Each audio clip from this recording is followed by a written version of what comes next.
Hello everyone and welcome back to Denovo academy.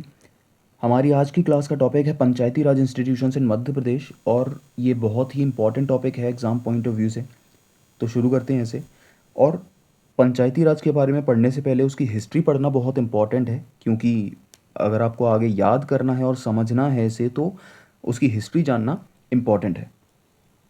तो देखिए, India में जो प्रेजेंट फॉर्म है पंचायती राज का, उसका एवोल्यूशन कुछ मेजर कमिटीज़ के ज़रिए हुआ है। और जिसमें पहली कमेटी है बलवंत राय मेहता कमेटी, जो 1957 में सेटअप हुई थी। और इस कमेटी को सेटअप किया गया था जो कम्युनिटी डेवलपमेंट प्रोग्राम और नेशनल एक्सटेंशन सर्विसेज थी, उनकी जो वर्किंग थी उसे एग्जामाइन करने के लिए और एनालाइज करने के लिए और सजेस्ट करने के लिए कि आगे क्या मेजर्स लिए जा सकते हैं पंचायती राज को सेटअप करने के लिए या इम्प्रूव करने के लिए। तो बलवंत राय मेहता कमेटी ने डेमोक्रेटिक डिसेंट्रलाइजेशन का रिकमेंड किया कि इसे इस्टेब्लिश करना चाहिए, और उसे ही नाम दिया गया पंचायती राज। डेमोक्रेटिक डिसेंट्रलाइजेशन बेसिकली ये है कि जो पावर्स सेंट्रल गवर्नमेंट के हाथ में है या स्टेट गवर्नमेंट के हाथ में है, उन्हें लोकल बॉडीज़ को दिया जाए, लोकल कम्युनिटीज़ को दिया जाए। जैसे कि एक गांव में जो भी जंगल होते हैं, उन पर उन गांव वालों का हक ज़्यादा होता है, और उस जंगल का फैसला अगर सेंट्रल गवर्नमेंट ले तो उन लोगों को लेफ्ट आउट फील होगा, एलिनेटेड फील होगा कि हमारे हाथ में कुछ है ही नहीं, बल्कि ज़मीन हमारी है और तब भी हमारे हाथ में कुछ नहीं है। इसीलिए ये सिस्टम सेटअप किया गया डिसेंट्रलाइजेशन का, जिससे पावर्स लोकल बॉडीज़ के हाथ में दी गई एक स्पेसिफिक रीजन के लिए। यानी कि जो जो भी जंगल और रिसोर्सेस गांव के हैं, उन पर गांव का हक होगा, और उस पर फैसला लेने के लिए भी गांव की जो बॉडीज़ सेटअप की जाएंगी, उनका जो रूल्स और लॉज बनाने का जो फैसला होगा, टैक्सेस लगाने का जो फैसला होगा, वो इन इंस्टीट्यूशंस के ऊपर होगा। तो बलवंत राय मेहता कमेटी ने रेकमेंड किया कि एक 3 टियर पंचायती राज सिस्टम सेटअप किया जाना चाहिए, जिसमें डायरेक्ट इलेक्शंस होंगे और कलेक्टर को उसका ज़िला परिषद का चेयरमैन सेटअप किया जाएगा। ओके। अब इस इंस्टीट्यूशंस को, इस स्कीम को अडॉप्ट करने वाला पहला स्टेट था इंडिया में राजस्थान, और उसके बाद आंध्र प्रदेश। राजस्थान में उस वक्त के प्रधानमंत्री श्री जवाहरलाल नेहरू जी ने इसका इनाग्रेशन किया राजस्थान के नागौर में 2 अक्टूबर 1959 को, और उसके बाद आंध्र प्रदेश में भी ये सेटअप हुआ। अब अशोक मेहता कमेटी जब आई 1977 में, तो उसने 132 रिकमेंडेशंस दी, और एक मेजर रिकमेंडेशन ये भी थी कि जो प्रेजेंट 2 टियर सिस्टम है उसे 3 टियर सिस्टम से रिप्लेस किया जाए। अब ये 2 टियर सिस्टम पूरे इंडिया में था। ऑल्दो बलवंत राय मेहता कमेटी ने रिकमेंड किया था कि एक 3 टियर पंचायती राज सिस्टम होना चाहिए, लेकिन वो पूरे इंडिया में एप्लीकेबल नहीं था। इसीलिए अशोक मेहता कमेटी ने रिकमेंड किया कि जो प्रेजेंट 2 टियर सिस्टम चल रहा है मेजर पार्ट ऑफ इंडिया में, उसे 3 टियर सिस्टम से रिप्लेस करना चाहिए। फिर आई GV के राव कमेटी 1985 में, और इन्होंने मतलब इनकी जो रिपोर्ट थी उसमें ये कंक्लूजन आया कि जो डेवलपमेंट प्रोसेस है पंचायती राज का, उसमें ब्यूरोक्रेट्स का जो इंटरफेरेंस है वो ज़्यादा होने लगा है। और इस वजह से जो पावर सेंट्रल गवर्नमेंट से और लोकल बॉडीज़ के पास जानी चाहिए थी, पंचायती राज के पास जानी चाहिए थी, वो पावर अब ब्यूरोक्रेट्स के हाथ में चली गई है। बेसिकली जो IAS वगैरह होते थे, कलेक्टर्स होते थे, उनके हाथ में, जिसकी वजह से जो डेवलपमेंट प्रोसेस है पंचायती राज का वो कमज़ोर होता जा रहा है। फिर आई LM सिंघवी कमेटी, और इन्होंने रिकमेंड किया सबसे पहले कि पंचायती राज इंस्टीट्यूशंस को कॉन्स्टिट्यूशनली रिकॉग्नाइज करना चाहिए। मतलब जो इंडियन कॉन्स्टिट्यूशन है उसमें पंचायती राज इंस्टीट्यूशंस को जगह मिलनी चाहिए, ताकि पूरे इंडिया में एक ही फ्रेमवर्क हो और ईजिली एप्लीकेबल हो सके और इनका डेवलपमेंट भी ईजी हो सके। उसके बाद ठुंगोन कमेटी आई, और जिसके चेयरमैन थे PK ठुंगोन 1988 में। इन्होंने भी कॉन्स्टिट्यूशनल रिकॉग्निशन पंचायती राज के लिए इंपॉर्टेंट समझा और रिकमेंड भी किया, और इन्होंने साथ में 3 टियर पंचायती राज सिस्टम, एक फिक्स्ड टेन्योर 5 साल का, और सीट्स का रिजर्वेशन भी रिकमेंड किया on the basis of population. और डिस्ट्रिक्ट कलेक्टर जो होगा वो ज़िला परिषद का CEO होगा। उसके बाद गढ़गिल कमेटी आई, और इन्होंने रिकमेंड किया कि पंचायती राज इंस्टीट्यूशंस का जो टेन्योर है वो 5 साल का होना चाहिए, और मेंबर्स को डायरेक्टली इलेक्ट करना चाहिए, और रिजर्वेशन SC STs और वुमेन के लिए होना चाहिए इसमें। स्टेट फाइनेंस कमीशन और स्टेट इलेक्शन कमीशन भी पंचायत के लिए इन्होंने रिकमेंड किया गडगिल कमेटी ने। तो अब जो भी रिकमेंडेशंस गडगिल कमेटी की थी वो एक ड्राफ्ट के तौर पर सामने आई 73rd कॉन्स्टिट्यूशनल अमेंडमेंट के लिए, जैसे पंचायती राज अमेंडमेंट भी कहते हैं। और जो कॉन्स्टिट्यूशनल स्टेटस की बात एल एम सिंघवी ने कही थी वो रिकमेंडेशंस इस 73rd अमेंडमेंट के लिए यूज़ की गई, क्योंकि मतलब गडगिल कमेटी की जो भी रिकमेंडेशंस थी उसे 73rd अमेंडमेंट के लिए ड्राफ्ट के तौर पर यूज़ किया गया। लेकिन क्योंकि एल एम सिंघवी ने सबसे पहले रिकमेंड किया था कि constitutional status in Panchayati Raj institutions को मिलना चाहिए, इसीलिए उनका नाम सामने आता है। तो अगर क्वेश्चन एग्जाम में आता है कि किस कमेटी के रिकमेंडेशंस पर कॉन्स्टिट्यूशनल स्टेटस प्रोवाइड किया गया पंचायती राज को, तो वो है एल एम सिंघवी। ओके, अब 73rd कॉन्स्टिट्यूशनल अमेंडमेंट एक्ट आई 1992 में, और इससे ऐड हुआ कॉन्स्टिट्यूशन में पार्ट 9 आर्टिकल 243 से 243 ओ तक, और 11th शेड्यूल इसमें ऐड हुआ। इसके 29 फंक्शनल आइटम्स हैं, और फंक्शनल आइटम्स मतलब वो रीजन्स, वो एरियाज जिस पर पंचायती राज इंस्टीट्यूशंस जो हैं वो फैसला ले सकते हैं, उस पर टैक्सेस लगा सकते हैं। 3 टियर में जो बेस होगा, फाउंडेशन होगा, वो होगा ग्राम सभा का। ग्राम सभा बेसिकली गांव के वो सभी एडल्ट मेंबर्स होते हैं जो वोट करने के लिए एलिजिबल हैं, यानी कि सारे एडल्ट वोटर्स ग्राम सभा के मेंबर्स होते हैं। All members to be elected directly, seats reserved होंगी SC ST, और 1/3 सीट्स, कम से कम 1/3 सीट्स वुमेन के लिए भी रिजर्व होंगी। और इसका टेन्योर 5 साल का होगा। इसकी पहली मीटिंग से, ये टर्म याद रखना, एग्जाम में क्वेश्चंस आता है कि 5 साल कब से शुरू होगा, तो पहली मीटिंग से शुरू होगा। और एक्ट पास की गई थी ताकि आर्टिकल 40 जो कॉन्स्टिट्यूशन का है, जो पंचायत से ही रिलेटेड है, उसे लीगलाइज करने के लिए या रियलाइज करने के लिए या फिर एप्लीकेबल करने के लिए। DPSPs क्योंकि जस्टिशिएबल नहीं है, इसीलिए स्टेट्स का ये काम होता है, सेंटर का ये काम होता है, जब भी कोई एक्ट पास करें तो डायरेक्टिव प्रिंसिपल्स का भी ध्यान रखें। अब ये कुछ इंपॉर्टेंट आर्टिकल्स हैं पंचायती राज से रिलेटेड। 243A में ग्राम सभा, 43B में कॉन्स्टिट्यूशन ऑफ पंचायत कैसे कॉन्स्टिट्यूट की जाएंगी, उसके बाद कॉम्पोजिशन, मेंबर्स कौन कौन होंगे, कितने होंगे, उसके बाद रिजर्वेशन ऑफ सीट्स 243D में, ये प्रीवियस ईयर क्वेश्चंस में आया हुआ है। 243E में ड्यूरेशन, G में powers, authority and responsibilities of panchayat, 243H में टैक्सेस, फंड्स ऑफ पंचायत, किन जो 29 जो सब्जेक्ट्स हैं इसके पंचायती राज के, उन पर टैक्सेस लगाना, फंड्स को इम्पोज करना, और जो भी रूल्स होंगे वो बनाना 243H में है। 243I में है फाइनेंस कमीशन, जो गवर्नर सेटअप करेंगे हर 5 साल में, और वो एक फाइनेंशियल पोजीशन को रिव्यू करने के लिए बनाई जाएगी, जो भी मध्य प्रदेश में सारे, मतलब ऑल्दो पूरे इंडिया के लिए, लेकिन हम मध्य प्रदेश के पॉइंट से पढ़ रहे हैं, तो मध्य प्रदेश के जितने भी पंचायती राज इंस्टीट्यूशन हैं उन सभी की फाइनेंशियल पोजीशन को रिव्यू करने के लिए। 243J में audit of accounts of panchayat, जो कि CAG के अंडर है, और 243K में पंचायत के इलेक्शंस, और इसमें ही इलेक्शंस कमीशन भी जो है स्टेट की वो सेटअप की जाएगी।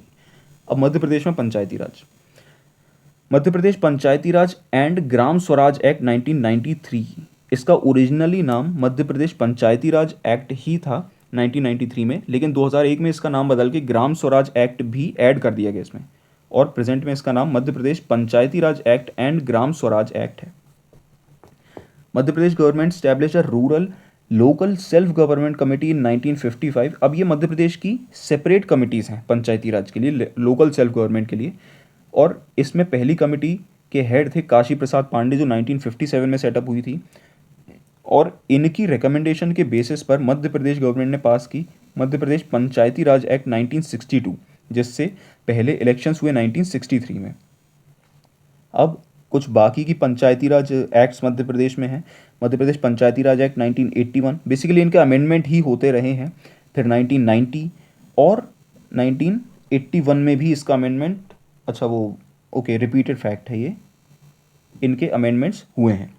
फिर 73rd अमेंडमेंट के बाद मध्य प्रदेश इंडिया का पहला स्टेट बना जिसने पंचायती राज एक्ट पास की, और 30 दिसंबर 1993 को मध्य प्रदेश असेंबली ने इस बिल को पास किया, और ये फोर्स में आया 25 जनवरी 1994 को। 25 जनवरी को नेशनल वोटर्स डे भी सेलिब्रेट किया जाता है। और पंचायती राज बिल जो मध्य प्रदेश में इंट्रोड्यूस किया गया था लेजिस्लेटिव असेंबली में, उसे 29 दिसंबर को इंट्रोड्यूस किया गया और उससे पास हुआ वो 30 दिसंबर को। ओके, 24 जनवरी को गवर्नर ने सिग्नेचर किए और 25 जनवरी को ये फोर्स में आ गया। इसे रीनेम किया गया 2001 में Madhya Pradesh Panchayati Raj and Gram Swaraj act 1993। It was implemented in the whole state except schedule 5 areas. अब शेड्यूल 5 एरियाज कौन से हैं? वो ट्राइबल रीजन्स जो आसाम, मेघालय, मिजोरम और त्रिपुरा में नहीं आते। उसके अलावा पूरे इंडिया में जितने भी ट्राइबल रीजन्स हैं वो शेड्यूल 5 एरियाज में आते हैं, जहाँ पर पेसा एक्ट अप्लाई होती है। उसे भी हम आगे पढ़ेंगे अभी। और ये जो एक्ट थी पंचायती राज और ग्राम स्वराज एक्ट, ये पूरे स्टेट में एप्लीकेबल थी, लेकिन शेड्यूल 5 एरियाज में नहीं थी। 2007 में मध्य प्रदेश पहला स्टेट बना जिसने लोकल बॉडीज़ में, पंचायती राज इंस्टीट्यूशंस में वुमन को 50% रिजर्वेशन दिया। अब ग्राम सभा और ग्राम पंचायत में क्या डिफरेंस है? बहुत मतलब दोनों ही इंस्टीट्यूशंस रिलेटेड हैं एक दूसरे से, लेकिन थोड़ा बहुत डिफरेंस इनमें है। ग्राम सभा एक जनरल बॉडी है एडल्ट रजिस्टर्ड वोटर्स की, हमने अभी पढ़ा था, जिसमें विलेज एक लेजिस्लेटिव अथॉरिटी के तौर पर काम करता है। ये प्लान और बजट्स को अप्रूव करता है। लेकिन जो ग्राम पंचायत है वो एक एग्जीक्यूटिव बॉडी है, जिसमें डायरेक्टली इलेक्टेड मेंबर्स आते हैं, पंच और सरपंच, जो रिस्पॉन्सिबल होते हैं ग्राम सभा के डिसीजंस को इम्प्लीमेंट करने के लिए और डे टू डे एडमिनिस्ट्रेशन जो गांव का होगा उसके लिए। अब अगर आपने पढ़ा हो एंशियंट हिस्ट्री में, सभा और समिति नाम के दो इंस्टीट्यूशंस थे, वो ग्राम सभा और ग्राम पंचायत से थोड़े बहुत मिलते जुलते ही हैं।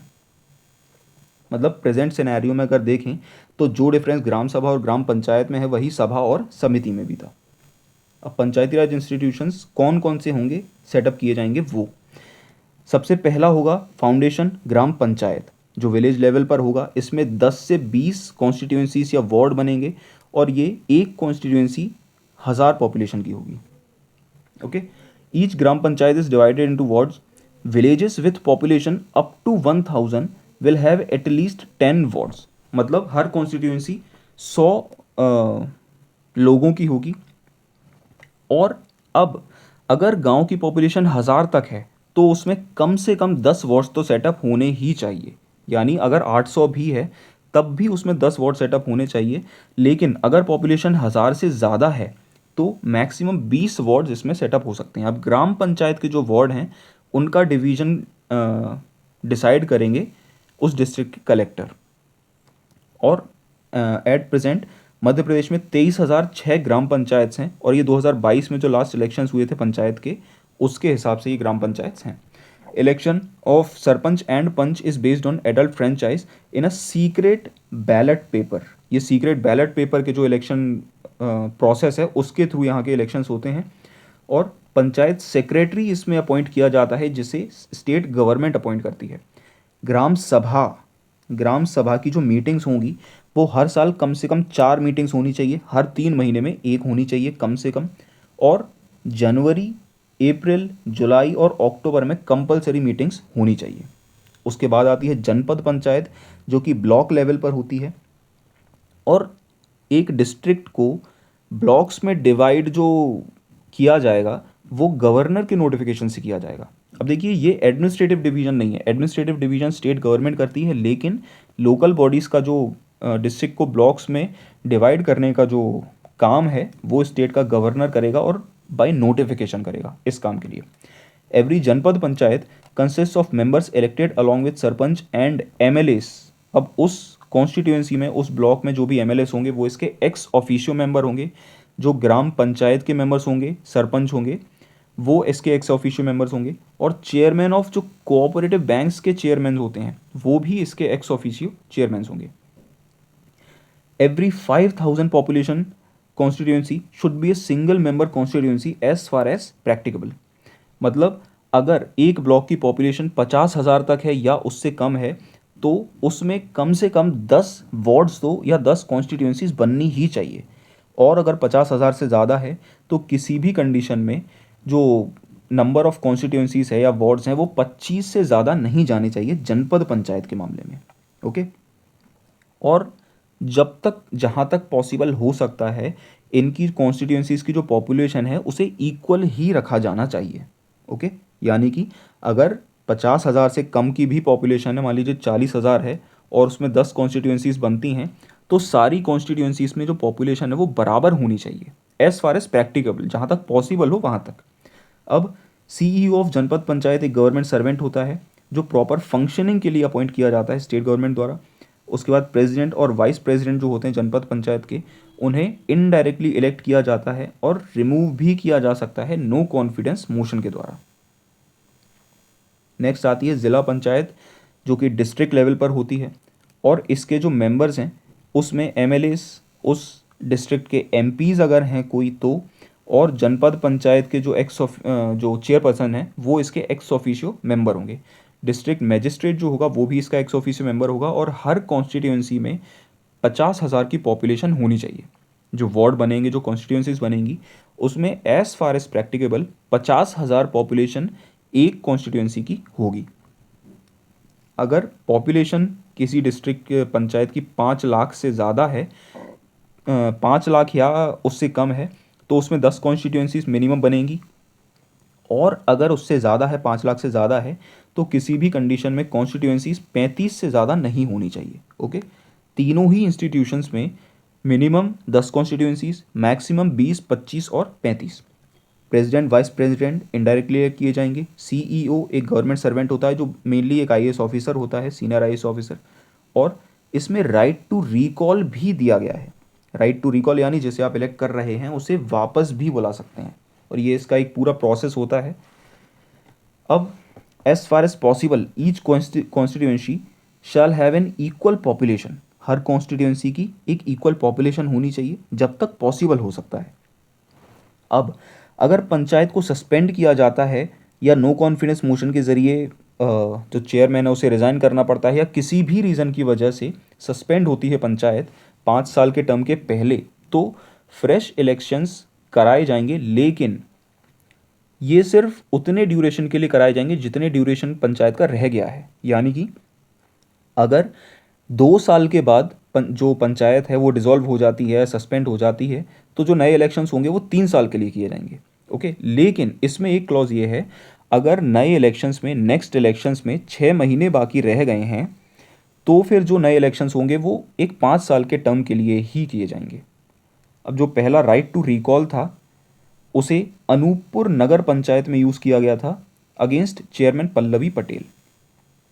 अब मेजर फंक्शंस ऑफ पंचायत ये हैं, और बेसिक चीज़ें ही है जैसे कि supply of safe drinking water, cleaning of streets, street lighting, registration of birth death जो कि बहुत इंपॉर्टेंट है population census point of view से, welfare of SC STs and weaker sections, primary and adult education support, ये भी बहुत important है जिसमें एडल्ट एजुकेशन प्रोवाइड की जाती है, फैमिली वेलफेयर और चाइल्ड डेवलपमेंट मेजर्स, ये सभी चीज़ें कंपलसरी वर्क्स में आती हैं।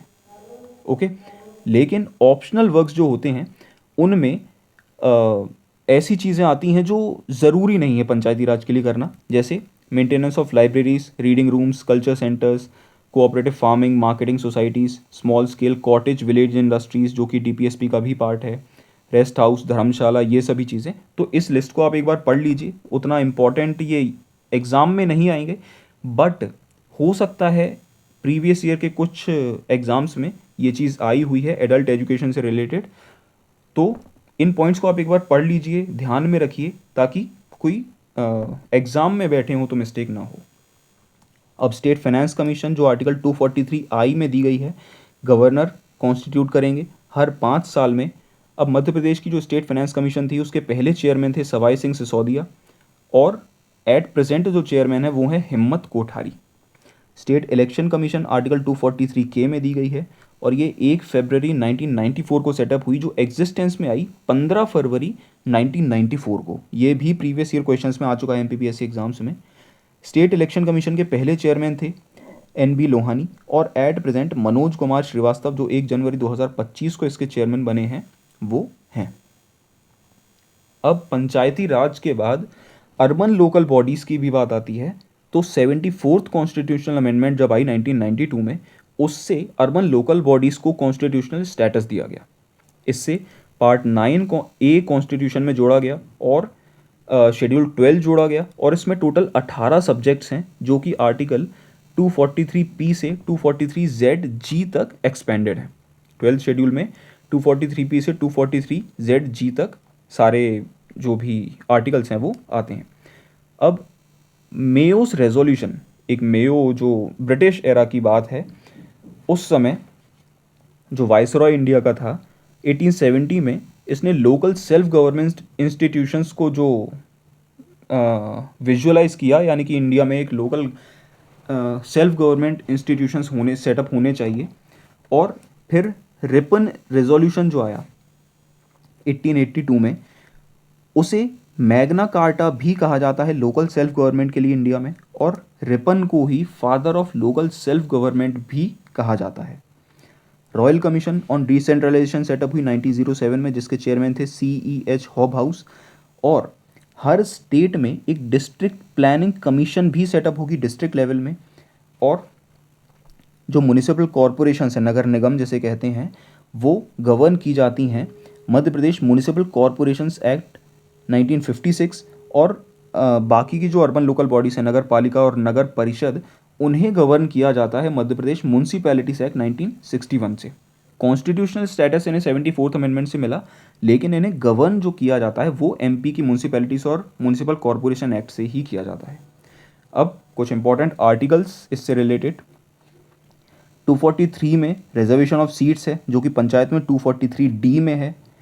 243Y में फाइनेंस कमीशन है जो कि पंचायती राज के मामले में 243I में है। 243ZA में इलेक्शंस ऑफ म्यूनसिपैलिटीज़। 243ZD में committee for district planning. Okay, उसके बाद अर्बन लोकल बॉडीज़ इन MP 74th अमेंडमेंट से जोड़ी गई, ये सब हम पढ़ चुके हैं। और रीऑर्गेनाइजेशन के बाद म्यूनिसिपल कॉरपोरेशन एक्ट 1956 आई और म्यूनसिपैलिटीज़ एक्ट या म्यूनसिपल एक्ट 1961 में आई। और अमेंडमेंट के बाद 74th अमेंडमेंट के बाद म्यूनसिपैलिटीज़ रूल मध्य प्रदेश गवर्नमेंट ने इंट्रोड्यूस किए 1994 में। अब इसके भी एक 3 टियर सिस्टम है, अर्बन लोकल बॉडीज़ में भी 3 टियर सिस्टम है। इसमें सबसे पहले है नगर पंचायत, जिसमें 15 वार्ड्स होंगे। और नगर पंचायत ऐसा रीजन होता है, ऐसा एरिया होता है जो रूरल से अर्बन में ट्रांजिशन फेज में है, यानी कि ऐसा छोटा शहर है जो ज़्यादा डेवलप नहीं है, अर्बन नहीं है लेकिन रूरल भी नहीं है, ट्रांजिशन एरिया में है अभी। इसकी पॉपुलेशन 5,000 से 20,000 तक होती है। उसमें 15 वार्ड्स होते हैं। चेयरमैन डायरेक्टली इलेक्ट किया जाता है, डेप्यूटी चेयरमैन इनडायरेक्टली इलेक्ट किया जाता है। CMO इसका एडमिनिस्ट्रेटिव हेड है। उसके बाद आती है म्यूनसिपैलिटी, नगर पालिका, जिसमें 15 से 40 वार्ड्स होंगे। ये एक छोटा अर्बन एरिया है। इसमें पॉपुलेशन 20,000 से 1 लाख तक होती है। डायरेक्टली इलेक्टेड चेयरमैन और deputy chairman again indirectly elected. CMO इसका हेड होता है और काउंसिलर, जिन्हें पार्षद भी कहा जाता है, वो हर वार्ड से इलेक्ट किए जाते हैं। उसके बाद आती है म्यूनिसिपल कॉरपोरेशन, नगर निगम, जिसमें 40 से 70 वार्ड्स होते हैं और पॉपुलेशन इसकी जो है वो 1 लाख से ज़्यादा होती है। इसका पॉलिटिकल हेड मेयर होता है और अगेन हर वार्ड से काउंसिलर्स को इलेक्ट किया जाता है, पार्षद को इलेक्ट किया जाता है। और जो इसका जो हेड होता है वो भी एक सीनियर IAS ऑफिसर या डिप्टी कलेक्टर या फिर एक CMO, चीफ म्यूनसिपैलिटी ऑफिसर होता है। अब एट प्रेजेंट मध्य प्रदेश में नगर निगम म्यूनसिपल कॉरपोरेशन हैं 16, नगर पालिका हैं 98 और नगर पार्षद हैं 298। ये डेटा 2025 का ही है जो MP की नगर पालिका वेबसाइट से लिया गया है। और ये मैं इसीलिए स्पेसिफाई कर रहा हूँ क्योंकि 2023 में भिंड को म्यूनसिपल कॉरपोरेशन बन जाने पर न्यूज़ आई थी न्यूज़ चैनल्स में, तो उसका कोई ऑफिशियल एविडेंस अभी तक मध्य प्रदेश में नहीं है, ना ही भिंड वेब डिस्ट्रिक्ट की वेबसाइट पर, ना ही मध्य प्रदेश नगर पालिका वेबसाइट पर। ओके, ये कुछ फंक्शंस हैं अर्बन एडमिनिस्ट्रेशन के, इन्हें आप बस एक बार रीड कर लीजिए ताकि दिमाग में रहे और कोई मिस्टेक ना हो। अगेन फायर फाइटिंग सर्विसेज हो गई, रिडक्शन ऑफ रूरल पॉवर्टी हो गई और इम्प्रूवमेंट ऑफ स्लम्स जो कि सिटीज़ में बेसिकली होते हैं मेनली। तो इन फंक्शंस को आप एक बार पढ़ लीजिए बस। अब ये है लिस्ट म्यूनसिपल कॉरपोरेशंस की मध्य प्रदेश में। भोपाल, इंदौर, ग्वालियर, जबलपुर, देवास, रतलाम, मुरबाड़ा जो कि कटनी में है, सतना, उज्जैन, सागर, छिंदवाड़ा, रीवा, बुरहानपुर, खरगोन, मुरैना और पीथमपुर। ये मध्य प्रदेश की कुछ म्यूनिसिपल कॉरपोरेशंस हैं। अब पेसा एक्ट, पेसा बहुत इंपॉर्टेंट एक्ट है जो कि 5th शेड्यूल एरियाज़ में एप्लीकेबल होती है। 5th शेड्यूल एरियाज़ में वो सभी स्टेट्स आते हैं जो आसाम, मेघालय, मणिपुर और मिज़ोरम से अलग हैं। ओके, नॉर्थ ईस्ट के जो ये 4 स्टेट्स हैं उनके अलावा जितने भी ट्राइबल स्टेट्स इंडिया में हैं वो सभी 5th शेड्यूल एरियाज़ में आते हैं। इसमें एट प्रेजेंट टोटल 10 स्टेट्स हैं और मध्य प्रदेश की जो पेसा रूल्स हैं वो 2022 में आए हैं। 15 नवंबर 2022 को जब जनजातीय गौरव दिवस सेलिब्रेट किया जाता है और इन्हें गवर्नर मंगूभाई पटेल ने पहली कॉपी इंडिया की तब जो प्रेसिडेंट थी श्रीमती द्रौपदी मुर्मू, जो एट प्रेजेंट भी हैं, सॉरी एट प्रेजेंट जो प्रेसिडेंट हैं, उन्हें पहली कॉपी इन्होंने हैंडओवर की थी और ये शहडोल डिस्ट्रिक्ट में किया गया था। जो प्रोग्राम सेटअप था वो शहडोल डिस्ट्रिक्ट में था। अब ये सारे रूल्स पढ़ने की आपको उतनी ज़रूरत नहीं है क्योंकि ये बहुत ज़्यादा डीप हो जाएगा और इतना डीप में आएगा नहीं, बट स्टिल अगर नीड लगेगी तो मैं इसका एक 1 लाइनर PDF अपलोड कर दूंगा टेलीग्राम चैनल पर, जिसकी लिंक आपको डिस्क्रिप्शन में मिल जाएगी। अब कुछ 1 लाइनर्स, इंपॉर्टेंट 1 लाइनर्स पढ़ लेते हैं। कम्युनिटी डेवलपमेंट प्रोग्राम्स लॉन्च हुए थे 2 अक्टूबर 1952 को रूरल डेवलपमेंट के लिए। अब जो monthly magazine Madhya Pradesh panchayat department की है वो पंचायिका है, उसका नाम पंचायिका है। पहली म्यूनसिपैलिटी मध्य प्रदेश में दतिया थी, 1904 में सेटअप हुई। पहली urban local body Madhya Pradesh में जबलपुर थी 1864 में, जिसके प्रेसिडेंट बाबू कछेड़ी लाल जैन थे। विलेज सेक्रेटेरिएट मध्य प्रदेश में जून 2004 में सेटअप किए गए। और again Bhind is a new municipal corporation, लेकिन ये ऑफिशियल नहीं है। Okay, Madhya Pradesh municipalities act 1961 implement की गई 1962 में। आर्टिकल 40 DPSP का जो है उसके तहत पंचायत सेटअप की गई। बलवंत राय मेहता कमेटी सेटअप की गई, हम पढ़ चुके हैं 1957 में। उन्होंने 3 टियर पंचायती राज सिस्टम की रिकमेंडेशंस दी और जो पहली बार पंचायती राज सिस्टम था वो लॉन्च हुआ नागौर राजस्थान में, जिसे पंडित जवाहरलाल नेहरू ने इनॉग्रेट किया था। Panchayat act was framed for the first time in Madhya Pradesh in 1962। NB Lohani state election commission के पहले चेयरमैन थे और मध्य प्रदेश पहला स्टेट था जिसने ग्राम स्वराज और पंचायती राज इंस्टीट्यूशंस को एक्ट को पास किया था। और 29 सब्जेक्ट्स हैं 11th शेड्यूल में, 18 सब्जेक्ट्स हैं 12th शेड्यूल में। रिजर्वेशन वुमेन के लिए रिजर्वेशन 33 से 50% कर दिया गया था लोकल सेल्फ गवर्नमेंट में 2006-7 में। मध्य प्रदेश पहला स्टेट बना जिसने इलेक्शंस करवाए 3 टियर सिस्टम के तहत। ओके, और पंचायत इंस्टीट्यूशंस जो हैं वो भी CAG के परव्यू में आते हैं, यानी कि CAG इनका ऑडिट कर सकता है। In Madhya Pradesh a village panchayat is set up on every 1000 population. Janpad panchayat 5000 की पॉपुलेशन की सिंगल कॉन्स्टिट्यूंसी और जिला पंचायत 50,000 पॉपुलेशन की। सवाई सिंह सिसोदिया पहले चेयरमैन थे स्टेट फाइनेंस कमीशन के। और मध्य प्रदेश 50% वुमेन रिजर्वेशन हम पढ़ चुके हैं। Urban local bodies in Madhya Pradesh 3 level पर हैं, दोनों में ही 3 टियर सिस्टम है, पंचायती राज और अर्बन लोकल बॉडीज़ में। इसमें ग्राम पंचायत सेटअप की जाएंगी विलेज लेवल पर 10 से 20 जो कॉन्स्टिट्यूंसीज होंगी, वार्ड्स होंगे वो। जनपद पंचायत ब्लॉक लेवल पर सेटअप की जाएगी जिसमें 10 से 25 वार्ड्स होंगे और ज़िला पंचायत डिस्ट्रिक्ट लेवल पर जिसमें 10 से 35 वार्ड्स होंगे। नंबर ऑफ वार्ड्स इन नगर पंचायत 15 होंगे। नगर पालिका 15 से 40 वार्ड्स और नगर निगम 40 से 70 wards. Process of decentralisation in central province was started by Janpad act जो 1948 में आई थी, उससे सेंट्रल प्रोविंस रीजन में जो जिसका मेजर पार्ट आज प्रेजेंट मध्य प्रदेश में है, उसकी जो जनपद एक्ट आई थी वो 1948 में आई थी। इंडिपेंडेंस के बाद central province and Berar local governance act आई 1948 में। Madhya Pradesh municipal corporations act 1956 में। मध्य प्रदेश म्यूनसिपैलिटीज एक्ट आई 1961 में, जिसे लेटेस्ट अमेंडमेंट जिसका 2024 में हुआ और टाइम टू टाइम इनका अमेंडमेंट किया जाता रहा है। तो ये थी आज की क्लास, और इस क्लास से रिलेटेड आपको कोई भी डाउट हो तो आप कमेंट करके पूछ सकते हैं, और इसका जो PDF है वो आपको टेलीग्राम चैनल में मिल जाएगा जिसकी लिंक आपको डिस्क्रिप्शन में मिल जाएगी। और मिलते हैं अगली क्लास में। So thank you and good bye.